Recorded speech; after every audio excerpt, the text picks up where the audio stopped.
So technology has always been sort of the foundation on which I have worked.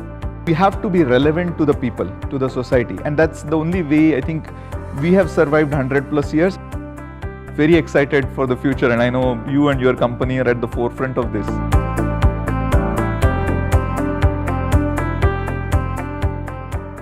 Nitin, before we get into how drones and how GE perceives drones, or even an enterprise perceives disruptive tech like that, I want to understand your experience with tech all the way from your time in IIT Bombay and to now, where you've built IoT and all of that.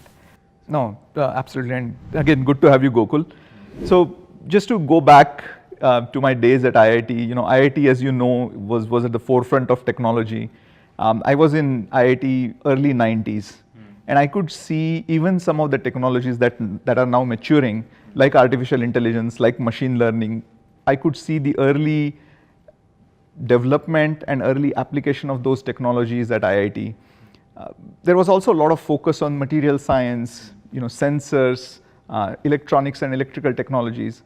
So that was a good foundation, and even today that gives all of us a very good foundation. When I moved on to US, the doors opened up in terms of new technologies, how technology can be applied.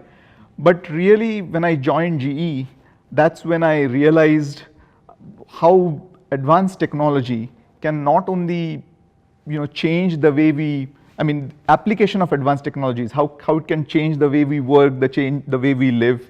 At GE, for example, and I joined GE's R&D center in upstate New York, we were working on several advanced technologies. How to use biomimetics, how to replicate what nature is doing into industrial, industrial applications.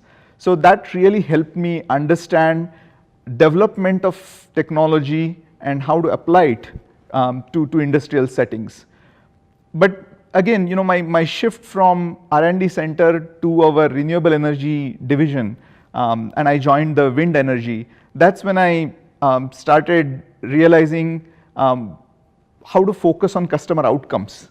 Because as they say, technology is not what will drive change. Technology will only enable change. It's really your vision,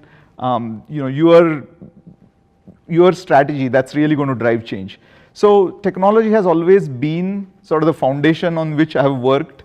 I have moved from learning about technology to developing technology, both applied and fundamental, and then application of that technology in areas like wind energy.